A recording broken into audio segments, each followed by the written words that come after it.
Hi friends, Ayyanar துணை சீரியலில் இன்றைக்கி நாளைக்கான எபிசோடு பார்க்கலாம். புதுசாக பார்க்குறவங்களா இருந்தால் சப்ஸ்கிரைப் பண்ணிக்கோங்க, லைக்கை ஹைப்பு கொடுத்து விடுங்க. வாங்க வீடியோக்குள்ளே போகலாம். நேற்றுக்கு எபிசோடு எதில் முடிச்சிருப்பாங்கன்றது பார்த்தீங்கன்னா, இவங்க கோர்ட்டில் ஃபீஸ் பே பண்ணிவிட்டு வண்டியில் தான் சோழனும் எல்லாவும் வந்துட்டுருப்பாங்க. அப்படியே எபிசோடு முடிச்சிருப்பாங்க. இன்றைக்கி பார்த்திங்கன்னா அதுலேருந்து தான் கண்டினியூ ஆகும். சோழன் தான் பைக் ஓட்டிக்கிட்டு வருவார், நிலா பின்னாடி உட்காந்துட்டு வருவாங்க. சோழன் என்ன கேட்பாங்கன்னா, நாளைக்கு எப்படி மாறும் நிலா அப்படின்ற மாதிரி கேட்டதுக்கு, இல்லை நீங்கள் பொண்ணாகவும் இல்லை நான் பையனாகவும் மாற முடியுமா அப்படின்ற மாதிரி கேட்டதுக்கு, என்ன ஜோக்கா அப்படின்ற மாதிரி சோழன் கேட்பார். உடனே சோழன் என்ன சொல்லுவார்னா, அதுக்கு இல்லை நிலா, நாளைக்கு இந்த நேரத்துக்குலாம் இந்த கோர்ட்டில் ஹியரிங் முடிஞ்சிருக்கும், லாஸ்ட் ஹியரிங் இல்லையா, அதெல்லாம் முடிஞ்சிருக்கும். அதுக்கப்புறம் நம்ம எப்படி வாழ போகிறது அப்படின்ற மாதிரி தான் கேட்குறேன் நான் இப்படின்ட்டு சொல்லுவாங்க. உடனே நிலா இப்போ நம்ம எப்படி வாழ்ந்துட்டுருக்கிறோமோ அப்படி தான் வாழ போகிறோம், இதில் புதுசாக என்ன வாழ போகிறோம் அப்படின்ற மாதிரி கேட்டதுக்கு சோழன் என்ன சொல்லுவார்னா, ஜட்ஜ்மெண்ட் டே நாளைக்கு நம்ம 2 பேருமே சேர்ந்து வாழ போகிறோன்னு தான் சொல்ல போகிறோம் அந்த இடத்துல. அதுக்கப்புறம் அவங்க போனால் போய் எப்படியோ வாழ்ந்து தொலைச்சிக்கோங்க அப்படின்ற மாதிரி அவங்க சொல்லுவாங்க. ஏன் இத்தனை நாள் எங்களுக்கு டைம் வேஸ்ட் பண்ணிங்கன்னு சொல்லிட்டு திட்டுவாங்க. மற்றபடியெல்லாம் வேறு எதுவும் இருக்காது இல்லை நிலா அப்படின்ற மாதிரி தான் சோழன் சொல்லுவார் நிலா கிட்ட.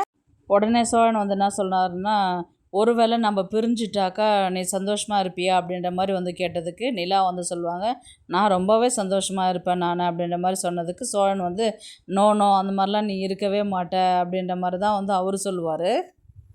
உடனே சோழன் என்ன சொல்லுவார்னா, நாளைக்கு நம்ம கோர்ட்டுக்கு போகிறோம், ஜட்ஜு உன்னை கேட்பாங்க, சோழன் கூட உனக்கு சேர்ந்து வாழ விருப்பமா அப்படின்னு கேட்பாங்க. சேர்ந்து வாழ விருப்பம் அப்படின்னு சொல்லிட்டு அவங்கக்கிட்ட சொல்லிவிடு. நம்ம 2 பேரும் இந்த மாதிரி சொல்லிவிட்டா உடனே ஜட்ஜு சரி எப்படியா போய் வாழ்ந்து தொலைங்க அப்படின்னு சொல்லிட்டு அவங்களும் சொல்லிவிடுவாங்க. அப்போ நம்ம 2 பேரும் சந்தோஷமாக ஜாலியாக இருக்கலாம். அப்போ எனக்குன்னு நீ இருக்கிறன்றது எனக்கு ஒரு சந்தோஷம், நம்பிக்கை வரும். எனக்காக ஒரு பொண்ணு இருக்கிறான்னும் போது அது எனக்கு ஒரு தைரியத்தை கொடுக்கும் எனக்கு அப்படின்ற மாதிரி தான் சோழன் நிலாவை பார்த்து சொல்லுவார். நிலா இதை கேட்ட உடனே, உங்ககிட்ட வாழ்ந்து தொலைக்கணும் நான் அப்படியா அப்படின்ற மாதிரி கேட்டதுக்கு, நான் அப்படி சொல்ல வரல நிலா அப்படின்ற மாதிரி சோழன் சொல்லுவார். இனி டைவர்ஸ்லாம் வேண்டாம், நம்ம எல்லாம் ஒன்றாவே சேர்ந்து வாழ்வோம், நாளையோட இந்த விஷயத்துக்கு ஒரு முற்றுப்புள்ளி வச்சுருவோம் என்ன அப்படின்ற மாதிரி தான் சோழன் சொல்லுவார் நிலா கிட்ட. அடுத்தது சேரன் தான் பாண்டியன்கிட்ட கேட்குறாரு, டே பாண்டி, இன்றைக்கி தோசை ஊற்றிட்டு கடலை சட்னி செஞ்சிட்டோமா அப்படின்ற மாதிரி தான் கேட்கும்போது அவர் ரெஸ்பான்ஸே பண்ணாதான் கம்முனா அப்படியே உட்காந்துருப்பார்.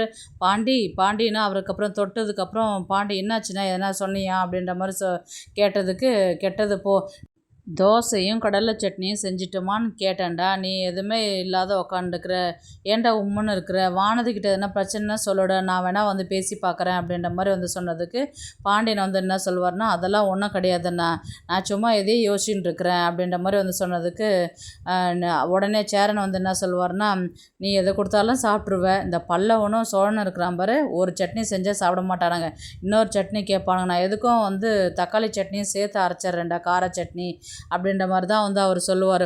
நான் வேணால் ஹெல்ப் பண்ணட்டுமாண்ணா அப்படின்னு கேட்டதுக்கு, அதெல்லாம் வேணாண்டா, நானே பார்த்துக்கிறேன் அப்படின்ற மாதிரி தான் சொல்லுவாங்க.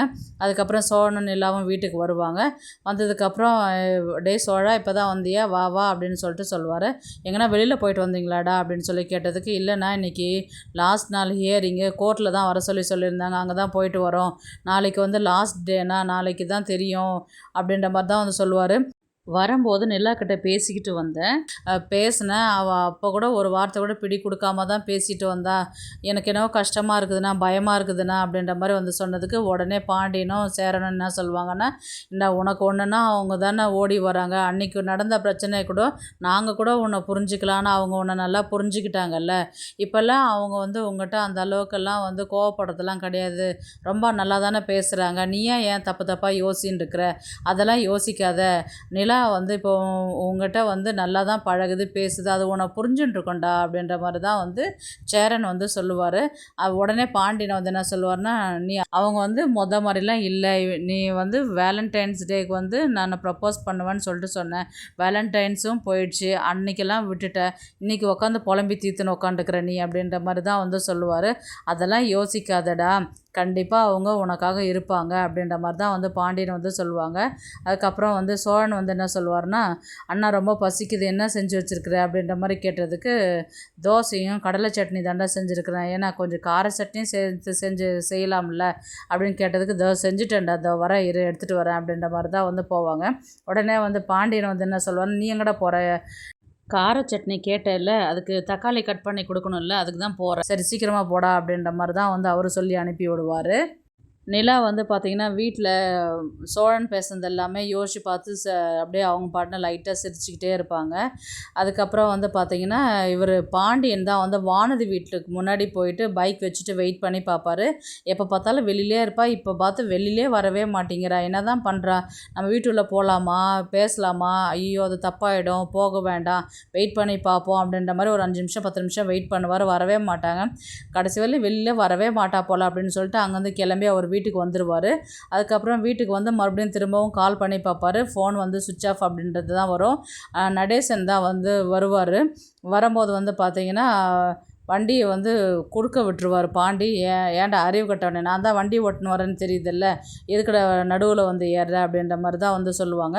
அதுக்கப்புறம் நான் வந்தேன்னா நீங்கள் தான் வண்டி ஓட்ட தெரியாத வந்தீங்க அப்படின்னு சொன்னதுக்கு, நான் தான் உன் பைக்கை சேவ் பண்ணி வச்சுருக்கேன், இல்லைன்னா நேரம் நான் ஏற்றிருந்தேன்னா அப்பளம் போல் நொறுங்கி இருக்கும் உன் வண்டி அப்படின்ற மாதிரி வந்து அவங்க சொல்லுவாங்க.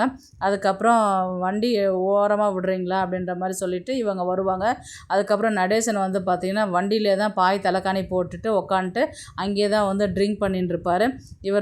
இவர் பாண்டியன் வந்து அதை பார்த்துட்டு, வண்டி வாங்கினாலும் எல்லாமே வண்டியில் செய்வார், இதை போய் கேட்குறான் பாரு அப்படின்ற மாதிரி தான் கிட்ட போவார்.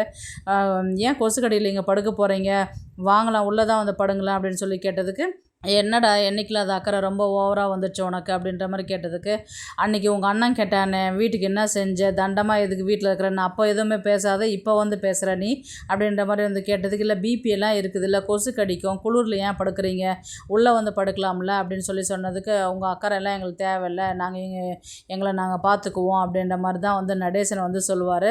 அதுக்கப்புறம் வந்து பார்த்திங்கன்னா அடுத்த நாள் காலையில் கோர்ட்டுக்கு கிளம்ப வேண்டிய சூழ்நிலையில் இவங்க நிலா கிட்ட தான் வந்து சேரன் வந்து பேசுகிற மாதிரி இருக்கும். அது ப்ரொமோலையும் காமிச்சிருப்பாங்க, பார்த்துருப்பீங்க.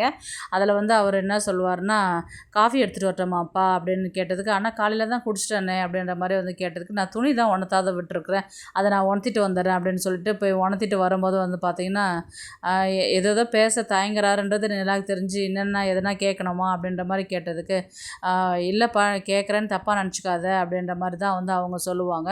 உடனே என்னென்ன நான் அன்றைக்கி ஹியரிங் தானே, கோர்ட்டில் என்ன சொல்லுவாங்கன்றது தானே உங்களோட பிரச்சனை, நீங்கள் என்ன சொல்லணும்னு எதிர்பார்க்குறீங்க அப்படின்ற மாதிரி தான் வந்து கேட்பாங்க. இல்லைப்பா சோழன் வந்து ரொம்ப நல்ல பையன், நான் சொல்கிறேன்னு திரும்பவும் சொல்கிறேன்னு தப்பாக நினச்சிக்க வேண்டாம், அவன் வந்து உன்னை லவ் பண்ணுறான், ஆனால் அதை வெளியில் காட்டிக்க மாட்டான், இந்த மாதிரி சின்ன வயசில் கூட அடிபட்டுட்டாக்கா எல்லாரும் பார்த்து சிரிப்பாங்களேன்னு சொல்லிட்டு அழமாட்டான், ஆனால் வீட்டுக்கு வந்ததுக்கப்புறம் வலிக்குது அப்படின்றது கஷ்டப்படுவான், அந்த மாதிரி தான் அவனோட கேரக்டரு, அதனால் நீ அவனை நல்லா புரிஞ்சுட்டுருப்பேன்னு நினைக்கிறேன் நான் அப்படின்ற மாதிரி சொன்னதுக்கு, நிலா வந்து என்ன சொல்லுவாங்கன்னா, நான் சோழனை விட்டு போகக்கூடிய சூழ்நிலையில் இல்லை, நான் அவர் கூட கொஞ்ச நாள் இருக்க தான் போகிறேன், வாழ தான் போகிறேன் அப்படின்ற மாதிரி சொன்னதுக்கு, நிஜமாவாப்பா அப்படின்ற மாதிரி சொன்னதுக்கு, ஆமாண்ணா அப்படின்னா ரொம்ப சந்தோஷம்ப்பா, சேரன் வந்து ரொம்பவே சந்தோஷம் அப்படின்ற மாதிரி அவர் சொல்கிறாரு. அப்படியே இன்றைக்கான எபிசோடு வந்து முடிக்கிறாங்க. நாளைக்கு வந்து பார்த்திங்கன்னா மறுபடியும் இதை தான் வந்து பேசின்னு இருப்பாங்க. ரொம்ப சந்தோஷம்ப்பா, இது அவங்ககிட்ட சொன்னால் அவன் ரொம்பவே தாம் தூம்னு குதிப்பான், நான் சர்ப்ரைஸாக வந்து ஈவினிங் வந்ததுக்கப்புறம் நான் சொல்லிக்கிறேன்ப்பா அப்படின்னு, இல்லைன்னா நான் அங்கே கோர்ட்டில் ஜட்ஜ்மெண்ட்டில் அங்கேயே சொல்லிக்கிறேன் நான் அப்படின்ற மாதிரி சொன்னதுக்கு, ரொம்ப சந்தோஷம்ப்பா அப்படின்ற மாதிரி தான் இவங்க பேசிவிட்டு அங்கே கிளம்புவாங்க. அதுக்கப்புறம் வந்து பார்த்திங்கன்னா நாளைக்கு கோர்ட்டில் ஹியரிங் வந்து பார்த்திங்கன்னா ஜட்ஜு தான் வந்து கேட்குறாங்க, யார்கிட்ட சோழன்கிட்டையும் எல்லாக்கிட்டையும் கேட்குறாங்க, உங்கள் 2 பேருக்கு சேர்ந்து வாழ விருப்பமா அப்படின்ற மாதிரி வந்து கேட்டதுக்கு, சோழன் வந்து தலையாட்டுவார், எனக்கு விருப்பம் தான் அப்படின்ற மாதிரி சொல்ல வரத்துக்கு முன்னாடி பார்த்திங்கன்னா நிலா வந்து எனக்கு விருப்பம் இல்லை, எனக்கு டைவர்ஸ் வேணும் அப்படின்ற மாதிரி தான் வந்து கேட்குறாங்க. ஏன்னா இடைப்பட்ட தூரத்தில் என்ன நடந்ததுன்றது தெரியாது, ஏன்னா சேரன்கிட்ட வந்து நான் சேர்ந்து வாழறேன்னு சொல்லிட்டு வந்தவங்க, ஒருவேளை எனக்கு டைவர்ஸ் வேணும்னு சொல்லிட்டு சோழன் வந்து வண்டியில் வரும்போது இப்படி யோசிச்சுட்டு வருவாரோ அப்படின்ற ஒரு சூழ்நிலை இருக்குது, ஒருவேளை அவர் கனவு கண்டு பார்ப்பாரோ அப்படின்ற ஒரு சூழ்நிலை இருக்குது, இல்லைன்னா இவங்க 2 பேருக்கு வர வழியில் ஏதாவது சண்டை வந்து அதிகமாகிட்டு அதன் மூலயமா டைவர்ஸ் வாங்கிறது கன்ஃபார்மாக இருக்கிற மாதிரி இருக்கும். நான் என்ன நினைக்கிறேன்றது பார்த்தீங்கன்னா, இவங்க வானதி வந்து அன்றைக்கி ரெஸ்டாரண்ட்டில் வந்து சொல்லியிருப்பாங்க இல்லையா, நீங்கள் ஒழுங்காக வந்து முறையாக கல்யாணம் பண்ணிக்கிட்டீங்களா அப்படின்ற மாதிரி அவங்க கேட்கும்போது, அதை இவங்க யோசித்து நம்ம டைவர்ஸ் வாங்கிட்டு திரும்பவும் வந்து எல்லாருக்கும் முன்னாடி நம்ம எல்லாரையும் வர வர வச்சு நம்ம கல்யாணம் பண்ணுறது அதுதான் சரியான முறையாக இருக்கும்ன்றது அதை கெஸ் பண்ணி அதன் மூலயமா அவங்க டைவர்ஸ் கேட்குறதுக்கு ஒரு சந்தர்ப்பம் அமையும். பார்க்கலாம் அவங்க வந்து எந்த முறையை வந்து கையாண்டு எனக்கு டைவர்ஸ் வேணுன்றது கேட்டாங்கன்றது தெரியாது. உடனே வந்து அட்வொகேட் போய் ஆஃபீஸில் பார்த்துட்டு வந்தவங்க, என்னம்மா நேத்திக்கு வந்து நான் சேர்ந்து வாழ போகிறேன்னு சொல்லிட்டு இன்றைக்கி வந்து இந்த மாதிரி சொல்கிற அப்படின்ற மாதிரி வந்து கேட்டதுக்கு, நிலா வந்து ஒரு செகண்ட் வந்து சோழனை பார்க்குறாங்க. சோழனுக்கும் ஒன்றுமே புரியல. என்னது நேற்று வந்து என்கிட்ட வாழ போகிறேன்னு சொல்லிட்டு எதுக்கு வந்து இப்போ உடனே அப்படி பேசினா, எனக்கு ஒன்றும் புரியலையே அப்படின்ற மாதிரி தான் வந்து ஒரு குழப்பத்தில் வந்து நிலாவை வந்து சோழன் பார்க்குற மாதிரி இருக்கும். உடனே நிலா வந்து என்ன சொல்கிறாங்கன்னா, போன ஹியரிங்க்கெலாம் வந்திருக்கும்போது சோழன் தான் வந்து எனக்கு விருப்பம் இல்லை, நான் சேர்ந்து வாழ மாட்டேன் அப்படின்ற மாதிரி தான் அவர் வந்து சொல்லிட்டு இருந்தார். நீங்கள் ஃபஸ்ட்டு அவர்கிட்ட கேளுங்க, அவருடைய முடிவு இதுவாக தான் இருக்கும் அப்படின்ற மாதிரி தான் வந்து நிலா வந்து ஜட்ஜை பார்த்து சொல்கிற மாதிரி இருக்கும். உடனே ஜட்ஜ் வந்து என்ன கேட்பாங்க, ஏம்மா நான் அவர்கிட்ட கேட்டுக்கிறேன், உன்னுடைய விருப்பத்தை என்னன்னு சொல்லுமா அப்படின்ற மாதிரி சொன்னதுக்கு, எனக்கு வந்து அவர் கூட சேர்ந்து வாழ விருப்பம் தான் அப்படின்ற மாதிரி வந்து சொல்லும்போது, சோழனுக்கு வந்து பார்த்திங்கன்னா அவருக்கு அவ்வளோ ஒரு சந்தோஷமாக இருக்கும். அவர் வந்து அப்படியே வானத்தில் பறக்கிற மாதிரி தான் கொண்டு போவாங்க அந்த ஒரு இமேஜினேஷன். ஏண்டி இவ்வளோ இதுவாக சொல்கிறதுக்கா என்னை இப்படி பாடாப்படுத்தின நீ அப்படின்ற மாதிரி தான் வந்து அவர் மனசில் நினைப்பார். அதுக்கப்புறம் வந்து ஜட்ஜ் வந்து சோழனை பார்த்து கேட்பாங்க, என்னப்பா உனக்கு அவங்களுடைய விருப்பத்தை சொல்லிட்டாங்க, உனக்கு என்ன விருப்பம் அப்படின்ற மாதிரி கேட்டதுக்கு, எனக்கும் அவங்க கூட சேர்ந்து வாழ விருப்பம் தான் மேம் அப்படின்ற மாதிரி தான் வந்து சொல்லுவாங்க. மறுபடியும் வந்து இந்த மாதிரி சண்டை போட்டுக்கிட்டு மறுபடியும் கோர்ட்டு கேஸ்ன்னு அலையக்கூடாது, ஒழுங்காக வந்து குடும்பத்தை நடத்தி ஒழுங்காக புள்ளக்குட்டிங்களோட சந்தோஷமாக இருங்க அப்படின்ற மாதிரி தான் வந்து சொல்லுவாங்க. ரொம்பவே தேங்க்ஸ் மேடம் அப்படின்ற மாதிரி வந்து சோழன் வந்து சொல்லிவிட்டு அங்கேருந்து கிளம்பி வர மாதிரி தான் வந்து காமிப்பாங்க. அப்படியே வந்து எபிசோடு முடிப்பாங்க. பார்க்கலாம் கதையை வந்து எப்படி எடுத்துகிட்டு போகிறாங்கன்றது. இந்த வீடியோ உங்களுக்கு பிடிச்சிருந்தா ப்ளீஸ் லைக் பண்ணுங்கள், ஷேர் பண்ணுங்கள், சப்ஸ்கிரைப் பண்ணுங்கள். தேங்க்ஸ் ஃபார் வாட்சிங். இந்த வீடியோ பிடிச்சிருந்தா லைக் பண்ணுங்க, நம்ம சேனலை சப்ஸ்கிரைப் பண்ணுங்க. உங்க ஆதரவு ரொம்ப முக்கியம். நன்றி.